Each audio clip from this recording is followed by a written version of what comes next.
ಯಾವ ಜ್ಞಾನದ ಬಗ್ಗೆ ಹೇಳ್ತಾ ಇದ್ದಾನೆ ಕೃಷ್ಣ? ಜ್ಞಾನದ ಮಹತ್ವ ನಮಗೆಲ್ಲರಿಗೂ ಗೊತ್ತು. ಲೌಕಿಕ ದೃಷ್ಟಿಯಿಂದ ನೋಡಿದರೂ ಕೂಡ ಈ ಜಗತ್ತಿನಲ್ಲಿ ಜ್ಞಾನಕ್ಕೆ ಎಷ್ಟು ಮಹತ್ವ ಇದೆ ಅಂತ ಪ್ರತಿಯೊಬ್ಬನಿಗೂ ತಿಳಿದಿರತಕ್ಕಂಥ ವಿಷಯವೇ. ಜ್ಞಾನ ಇಲ್ಲಂದ್ರೆ ಪ್ರಪಂಚವೇ ಇಲ್ಲ. ಯಾಕೆ ಭೌತಿಕ ದೃಷ್ಟಿಯಿಂದ ನೋಡಿದ್ರು ಕೂಡ ಅದಕ್ಕೆ ನಮ್ಮ ಮಕ್ಕಳು ಚೆನ್ನಾಗಿ ಓದಬೇಕು, ನಮಗೆ ಚೆನ್ನಾಗಿ ಪಾಸ್ ಆಗಬೇಕು, ಹೀಗೆ ಪ್ರತಿ ಕ್ಷಣವೂ ಕೂಡ ಜ್ಞಾನ ಸಂಪಾದನೆಯ ದೃಷ್ಟಿ ಮನುಷ್ಯನಿಗಿದೆ. ಆದರೆ ಕೃಷ್ಣ ಹೇಳಿದ್ದು ಈ ಜ್ಞಾನದ ಕುರಿತಾಗಿ ಅಲ್ಲ. ಯಾವ ಜ್ಞಾನದ ಕುರಿತಾಗಿ? ಈಶ್ವರ, ಜಗತ್ತು, ಜೀವ ಇವುಗಳ ನಡುವೆ ಇರತಕ್ಕಂತಹ ಸಂಬಂಧವನ್ನು ತಿಳಿಸ್ತಕ್ಕಂತಹ ಜ್ಞಾನದ ಕುರಿತಾಗಿ ಹೇಳ್ತಾ ಇದ್ದಾನೆ ಕೃಷ್ಣ. ಅಧ್ಯಾತ್ಮ ಜ್ಞಾನ ನೋಡಿ, ಶಿವ ಪರಮಾತ್ಮ ಇದ್ದಾನೆ. ಶಿವ ಈ ಕೂತ್ಕೊಂಡು ಧ್ಯಾನ ಮುದ್ರೆಯಲ್ಲಿ ಕೂತ್ಕೊಂಡು ಮನಸ್ಸನ್ನ ಅಂತರ್ಮುಖ ಮಾಡಿಕೊಂಡು ಯಾವ ಜ್ಞಾನದಲ್ಲಿ ಲೀನವಾಗಿರ್ತಾನೋ ಆ ಜ್ಞಾನವನ್ನು ಕುರಿತಾಗಿ ಕೃಷ್ಣ ಹೇಳ್ತಾ ಇದ್ದಾನೆ. ಲಲಿತಾ ಪರಮೇಶ್ವರಿ ಸದಾಶಿವನ ಮೇಲೆ ಉಪಸ್ಥಿತರಾಗಿ ಯಾವ ಜ್ಞಾನದಲ್ಲಿ ಆ ಪರಾಶಕ್ತಿ ಲೀನವಾಗಿರ್ತಾರೋ ಆ ಜ್ಞಾನ ಕುರಿತಾಗಿ ಕೃಷ್ಣ ಹೇಳ್ತಾ ಇದ್ದಾನೆ. ಮಹಾವಿಷ್ಣು ಕ್ಷೀರ ಸಾಗರದಲ್ಲಿ ಶಯನನಾಗಿ ಆ ಯೋಗಿ ಸ್ಥಿತಿಯಲ್ಲಿ, ಆ ತುರಿಯ ಸ್ಥಿತಿಯಲ್ಲಿ ಇದ್ದುಕೊಂಡು ಯಾವ ಜ್ಞಾನ ಲೀನವಾಗಿರ್ತಾನೋ ಆ ಜ್ಞಾನದ ಕುರಿತಾಗಿ ಕೃಷ್ಣ ಹೇಳ್ತಾ ಇದ್ದಾನೆ. ಪ್ರಕೃಷ್ಟ ಜ್ಞಾನ, ಪ್ರಜ್ಞಾನ, ಅಖಂಡವಾದ ಜ್ಞಾನದ ಬಗ್ಗೆ ಕೃಷ್ಣ ಹೇಳ್ತಾ ಇದ್ದಾನೆ. ಆದ್ದರಿಂದ ಈ ಜ್ಞಾನವೇ ಸಮಸ್ತ ಬ್ರಹ್ಮಾಂಡಕ್ಕೂ ಆಧಾರ ಆಗಿದೆ. ಇದಿರುವುದು ಒಂದೇ, ಎರಡಿಲ್ಲ. ನಾವೆಲ್ಲ ವಿಶೇಷ ದೃಷ್ಟಿಯಿಂದ ಪ್ರಪಂಚ ನೋಡ್ತಾ ಇದ್ದೇವೆ. ನಮ್ಮದು ವಿಶೇಷ ದೃಷ್ಟಿ. ಎಲ್ಲಿವರೆಗೆ ವಿಶೇಷ ದೃಷ್ಟಿ ಇರ್ತದೋ ಇಲ್ಲಿವರೆಗೆ ಸಂಸಾರ, ಪಾಪ, ಪುಣ್ಯ, ಸಂಸಾರ, ನರಕ ಇದೆ. ಕೃಷ್ಣ ಹೇಳಿದ್ದು ಸಾಮಾನ್ಯ ದೃಷ್ಟಿಯಿಂದ. ವಿಶೇಷ ದೃಷ್ಟಿ ಇದ್ದಾಗ ಪ್ರಪಂಚದಲ್ಲಿ ನಮಗೆಲ್ಲ ಕಾಣ್ತಾ ಇದೆ. ಇದು ಯಾವ ಜ್ಞಾನ?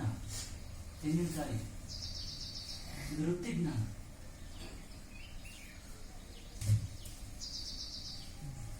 ಮಾವಿನ ಹಣ್ಣು ವೃತ್ತಿ ಜ್ಞಾನ. ಯಾಕೆ? ವಿಶೇಷ ದೃಷ್ಟಿ. ಎಲ್ಲರಿಗೂ ವಿಶೇಷ ದೃಷ್ಟಿ ಇರ್ತದೋ ಅವಾಗ ನಮ್ಮ ಜ್ಞೇಯ ವಸ್ತುಗಳು ಪ್ರಪಂಚದಲ್ಲಿ ಕಾಣ್ತಾ ಇರ್ತದೆ. ಅದಕ್ಕೆ ತಕ್ಕಂತೆ ಅಂತರಂಗದಲ್ಲಿ ವೃತ್ತಿಗಳು ಬಂದು ಹೋಗ್ತಾ ಇರ್ತದೆ. ಅದಕ್ಕೆ ತಕ್ಕಂತೆ ಸಂಸ್ಕಾರ ಬೆಳೀತಾ ಇರ್ತದೆ. ಆ ಸಂಸ್ಕಾರಕ್ಕೆ ತಕ್ಕಂತೆ ಕರ್ಮಗಳನ್ನು ಮಾಡ್ತಾ ಇರ್ತೇವೆ. ಆ ಕರ್ಮಕ್ಕೆ ತಕ್ಕಂತೆ ಫಲ ಬರ್ತಾ ಇರ್ತದೆ. ಅಂದ್ರೆ ವೃತ್ತಿ ಜ್ಞಾನವರೆಗೆ ಎಲ್ಲೇ ಇರ್ತದೋ ಅಲ್ಲಿವರೆಗೆ ಸಂಸಾರ ತತ್ವವಿದೆ. ಆದ್ದರಿಂದ ಕೃಷ್ಣ ಪರಮಾತ್ಮ ಹೇಳ್ತಾ ಇದ್ದಾನೆ ಇಲ್ಲಿ, ಯಾವ ಜ್ಞಾನದ ಬಗ್ಗೆ ಅಂತ ಕೇಳಿದ್ರೆ ಅದು ಸಾಮಾನ್ಯ ಜ್ಞಾನದ ಬಗ್ಗೆ. ಕೃಷ್ಣ ಪರಮಾತ್ಮ ಹೇಳ್ತಾ ಇರತಕ್ಕಂಥದ್ದು ಅಖಂಡ ಜ್ಞಾನದ ಬಗ್ಗೆ. ಹಾಗಾದ್ರೆ ಈ ಜ್ಞಾನ ಎಲ್ಲ ದೂರದಲ್ಲಿದೆಯಾ ಅಂತ ಕೇಳಿದ್ರೆ ಮೊದಲೇ ಹೇಳಿದ್ರು ಜ್ಞಾನ ಇರುವುದು ಒಂದೇ. ದೂರದಲ್ಲಿ ಎಲ್ಲೂ ಇಲ್ಲ. ಈ ಜ್ಞಾನಕ್ಕೆ ಮೂರು ಲಕ್ಷಣ ಇದೆ. ಇರುವುದು, ಇರುವಿಕೆಯ ಸ್ಫುರಣೆ, ಪೂರ್ಣ ಭಾವ. ಇರುವುದು ಕೇಳೋದಕ್ಕೆ ಸತ್, ನಿಯರ್ ಎಕ್ಸಿಸ್ಟೆನ್ಸ್. ಇರುವಿಕೆಯ ಸ್ಫುರಣೆ, mere consciousness of existence. Mere consciousness of existence. ಚಿತ್ ಮತ್ತೊಂದು ಆನಂದ. ಸತ್, ಚಿತ್, ಆನಂದ. ಇದು ಸ್ವರೂಪ ಲಕ್ಷಣ ಈ ಜ್ಞಾನಕ್ಕೆ.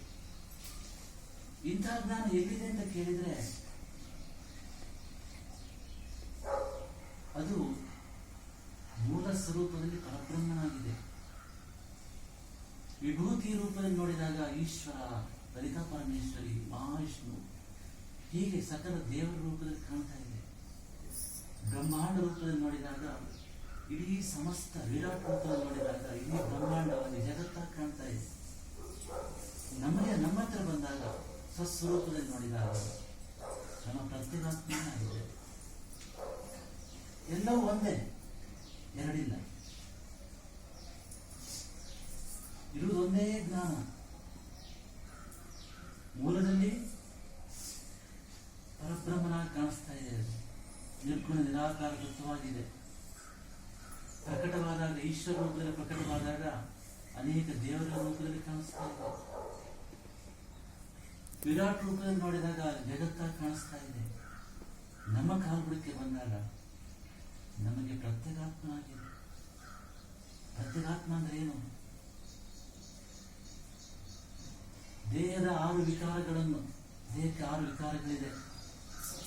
ಹುಟ್ಟುವುದು, ಇರುವುದು, ಬೆಳೆಯುವುದು, ವಿಕಾರವನ್ನು ಹೊಂದುವುದು, ಕ್ಷೀಣವಾಗುವುದು, ನಾಶವಾಗುವುದು. ಇದನ್ನು ಯಾರು ತಪ್ಪಿಸಲಿಕ್ಕಾಗುವುದಿಲ್ಲ. ಪಂಚಭೂತಾತ್ಮಕವಾಗಿರ್ತಕ್ಕಂತಹ ಈ ದೇಹಕ್ಕೆ ಷಡ್ ವಿಕಾರಗಳಿದೆ. ಇರುವುದು, ಹುಟ್ಟುವುದು, ಇರುವುದು, ಬೆಳೆಯುವುದು, ವಿಕಾರವನ್ನು ಹೊಂದುವುದು, ಕ್ಷೀಣವಾಗುವುದು, ಕೊನೆಗೆ ನಾಶವಾಗುವುದು. ಈ ದೇಹದ 6 ವಿಕಾರಗಳನ್ನು ಇಂದ್ರಿಯಗಳ ವೃದ್ಧಿ ಕ್ಷಯವನ್ನು 60 ವರ್ಷ ಆಯಿತು, ಕ್ಯಾಟ್ರಾಕ್ಟ್ ಆಪರೇಷನ್ ಮಾಡಿಸ್ಬೇಕು, ಕಣ್ಣು ಕಾಣಿಸ್ತಾ ಇಲ್ಲ, ಮಂಜಾಗ್ತಾ ಇದೆ, ನಾಲಿಗೆ ತೊದಲ್ತಾ ಇದೆ, ಸುಕ್ಕಟ್ಟತ್ತೆ. ಹೀಗೆ ಇಂದ್ರಿಯಗಳ ವೃದ್ಧಿ ಕ್ಷಯವನ್ನು, ಮನಸ್ಸಿನ ಚಂಚಲತ್ವವನ್ನು, ಬುದ್ಧಿಯ ನಿರ್ಣಯತ್ವವನ್ನು, ಅಹಂಕಾರದ ಏರಿಳಿತವನ್ನು, ಚಿತ್ತದ ಸ್ಮರಣೆ ವಿಸ್ಮರಣೆಯನ್ನು, ಪ್ರಾಣದ ಗತಿಯನ್ನು, ಈ ಸ್ಥೂಲ ದೇಹದ ಷಡ್ ವಿಕಾರಗಳನ್ನು, ಇಂದ್ರಿಯಗಳ ವೃದ್ಧಿ ಕ್ಷಯವನ್ನು, ಮನಸ್ಸಿನ ಚಂಚಲತ್ವವನ್ನು, ಬುದ್ಧಿಯ ನಿರ್ಣಯತ್ವವನ್ನು, ಅಹಂಕಾರದ ಏರಿಳಿತವನ್ನು, ಚಿತ್ತದ ಸ್ಮರಣೆ ವಿಸ್ಮರಣೆಯನ್ನು, ಪ್ರಾಣದ ಗತಿಯನ್ನು ಪ್ರತಿ ಕ್ಷಣವೂ ಗಮನಿಸುತ್ತಾ ಇರತಕ್ಕಂತಹ ಅಚಲವಾದ, ನಿತ್ಯವಾದ, ಶುದ್ಧವಾದ ಸಾಕ್ಷಿ ಚೈತನ್ಯ ಏನಿದೆ ಅದು ನಮ್ಮಲ್ಲಿರ್ತಕ್ಕಂತಹ ಜ್ಞಾನ. ಅದೇ ನಮ್ಮ ಸ್ವರೂಪ, ಅದೇ ನಾವು, ಮತ್ತೆ ನಾವು ಬೇರೆ ಯಾವುದೂ ಅಲ್ಲ. ಇದನ್ನ ತಿಳ್ಕೊಳ್ಳಿಕ್ಕೆ ಇಂದ್ರಾದ ದೇವತೆಗಳು ಆಗ್ತಾ ಇಲ್ಲ. ಏನೋ ಉಪನಿಷತ್ತು ಓದಿ ಇಂದ್ರಾದ ದೇವತೆಗಳು ಗೊತ್ತಿಲ್ಲ ಜ್ಞಾನ. ಇಂತಹ ಪರಿಸ್ಥಿತಿ ಇದೆ ಪ್ರಪಂಚದಲ್ಲಿ. ಯಾವ ಕರ್ಮದಿಂದ, ಯಾವ ಹೋಮದಿಂದ, ಯಾವ ಯಜ್ಞದಿಂದ ಪಡ್ಕೊಳ್ಳಿಕ್ಕೆ ಆಗುದಿಲ್ಲ. ಯಾಕೆ ಗೊತ್ತುಂಟ? ಜ್ಞಾನಕ್ಕೆ ಉತ್ಪತ್ತಿ ಇಲ್ಲ.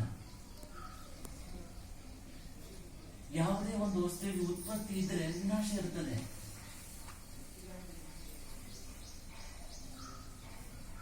ತಿಳ್ಕೊಳ್ಳಿ, ಯಾಕೆ ಕರ್ಮಗಳಿಂದ ದೇವರು ಪಡ್ಕೊಳಕ್ ಆಗುದಿಲ್ಲ? ದೇವರನ್ನು ಲೋಕ ಪಡ್ಕೊಬಹುದು, ಸ್ವರ್ಗವನ್ನು ಪಡ್ಕೊಬಹುದು, ಹೋಮದಿಂದ, ಯಜ್ಞದಿಂದ. ಯಾರಿಗೂ ಸ್ವರ್ಗಗಳು ಸಿಗುತ್ತೆ. ಅಷ್ಟ ಪರಮಾತ್ಮ ಹೇಳ್ತಿದ್ದಾನೆ, ಮತ್ತೆ ವಾಪಸ್ ಬರಬೇಕಪ್ಪ. ಭೂಮಿಯಲ್ಲಿ 100 ವರ್ಷ ಇರ್ತೀರಿ, ಅಲ್ಲೊಂದು 4 ಲಕ್ಷ 5 ಲಕ್ಷ ವರ್ಷ ಇರ್ತೀರಿ, ಅಷ್ಟೇ ವ್ಯತ್ಯಾಸ. ಅಲ್ಲೂ ರಾಗದ್ವೇಷಗಳಿರ್ತದೆ, ಅಲ್ಲೂ ನೆಮ್ಮದಿ ಇರ್ತಿಲ್ಲ, ಅಲ್ಲೂ ಫೈಟಿಂಗ್ ಇರ್ತದೆ, ಸಹಜವಾಗಿರುತ್ತೆ. ಇಲ್ಲೇ 100 ವರ್ಷ ಇದ್ದೀವಿ ಭೂಮಿ ಮೇಲೆ, ಹೆಚ್ಚು ಅಂದ್ರೆ ಅದೇ ನಾವು ಪುಣ್ಯ ಕರ್ಮಗಳನ್ನ ಮಾಡ್ಕೊಂಡು 4 ಲಕ್ಷ 5 ಲಕ್ಷ 6 ಲಕ್ಷ ವರ್ಷ ಭೂಮಿ ಮತ್ತೆ ವಾಪಸ್ ಕೊಡಬೇಕು. ಅನಂತವಾಗಿರ್ತಕ್ಕಂಥ ಸೃಷ್ಟಿ ಚಕ್ರದಲ್ಲಿ ಅದು ಒಂದು ಹಂತದಕ್ಕಿಂತ ಉತ್ತಮ ಅಂತೆ, ಅದು ಮೋಕ್ಷ ಅಲ್ಲ. ಯಾಕೆ ಅಂತ ಕೇಳಿದ್ರೆ ಮೋಕ್ಷಕ್ಕೆ ಉತ್ಪತ್ತಿ ಇಲ್ಲ. ಒಂದು ವಸ್ತುವಿಗೆ ಉತ್ಪತ್ತಿ ಇದ್ರೆ ಕರ್ಮನ ಸಂಪಾದನೆ ಮಾಡ್ಕೊಬಹುದು. ಯಾಕೆ? ಮೋಕ್ಷ ನಿತ್ಯ ಸಿದ್ಧವಾದದ್ದು. ಜ್ಞಾನ ಅದೊಂದೇ ಇರೋದು, ಮತ್ತೆ ಬೇರೆ ಯಾವುದಿಲ್ಲ. ಒಂದು ವಸ್ತುವಿಗೆ ಉತ್ಪತ್ತಿ ಇದೆ ಅಂದ್ರೆ ವಿನಾಶ ಇರ್ತದೆ. ಆದ್ರೆ ನಮ್ಮ ಮೋಕ್ಷಕ್ಕೂ ನಾವು ಪ್ರಯತ್ನ ಮಾಡಿ ಮೋಕ್ಷವನ್ನು ಸಂಪಾದನೆ ಮಾಡ್ಕೊಂಡು ಉತ್ಪತ್ತಿ ಮಾಡ್ಕೊಂಡಿದ್ದೇವೆ ಅಂದ್ರೆ ಉತ್ಪತ್ತಿ ವಿನಾಶ ಇದೆ. ಮೋಕ್ಷ ಆ ಥರದ್ದಲ್ಲ, ಮೋಕ್ಷ ನಿತ್ಯ ಸಿದ್ಧವಾದ. ಆದ್ದರಿಂದ ಆದ್ರಿಂದಲೇ ಶಂಕರಾಚಾರ್ಯರು ಪದೇ ಪದೇ ಹೇಳ್ತಾ ಇದ್ದಾರೆ, ಮೋಕ್ಷ ಎನ್ನುವುದು ಕರ್ಮದಿಂದ ಪಡ್ಕೊಳ್ಳಿಕ್ಕೆ ಆಗುವುದಿಲ್ಲ.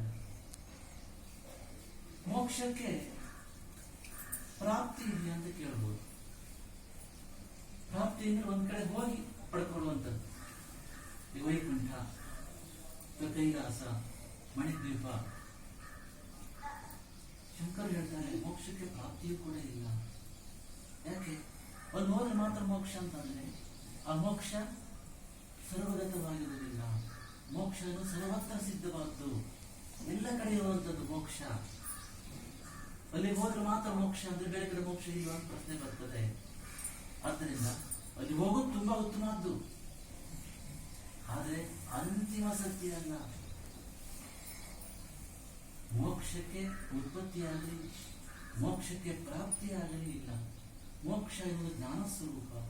ಜ್ಞಾನ ಅಂತ ಹೇಳ್ತಕ್ಕಂಥದ್ದು ನಿತ್ಯ ಸಿದ್ಧ, ಜ್ಞಾನ ಅಂತ ಹೇಳ್ತಕ್ಕಂಥ ಸರ್ವತ್ರ ಸಿದ್ಧ, ಜ್ಞಾನ ಅಂತ ಹೇಳ್ತಕ್ಕಂಥದ್ದು ನಮ್ಮ ಸ್ವಸ್ವರೂಪ, ನಮ್ಮ ನಿಜವಾದ ಸ್ವರೂಪವೇ ಜ್ಞಾನ. ಆ ಜ್ಞಾನ ಅಂತ ಹೇಳ್ತಕ್ಕಂಥದ್ದು ಮೊದಲೇ ಹೇಳಿದಾಗೆ ದೇಹದ 6 ವಿಕಾರಗಳನ್ನು ಗಮನಿಸ್ತಾ ಇದೆ. ನೆನಪು ಮಾಡ್ಕೊಳ್ಳಿ, ಆಲ್ಬಮ್ ನೋಡ್ಕೊಳ್ಳಿ, ಚಿಕ್ಕ ವಯಸ್ಸಿಂದ ನಾನು ಆಗಿದ್ದೆ ಓದ್ತಾನೆ. ಅನುಸ್ಮೃತಿ ಇಷ್ಟ ಅನುಭವಿಸಿದ್ದು ಅದೇ, ಈಗ ನೆನಪಿಸಿಕೊಳ್ಳುವುದು ಅದೇ. ಅದು ಸಾಕ್ಷಿಯಾಗಿರ್ತದೆ. ನಿಮ್ಮ ಜೀವನದ ಅನುಭವವನ್ನ ಅನುಭವಿಸುವ ಸಮಯದಲ್ಲೂ ಸಾಕ್ಷಿಯಾಗಿರ್ತದೆ. ಅದು ಅಹಂ ಅಂತ ಹೇಳ್ತಕ್ಕಂಥ ಪ್ರತ್ಯಯವನ್ನು ಇಟ್ಟುಕೊಂಡು ಜೀವಾತ್ಮ ಭಾವ, ಅಹಂಕಾರ ಮುಂದಕ್ಕೆ ಬಂದು ಜೀವಾತ್ಮ ಭಾವ. ಜೀವಾತ್ಮ ಭಾವ ಇರೋ ವೃತ್ತಿ ಜ್ಞಾನ.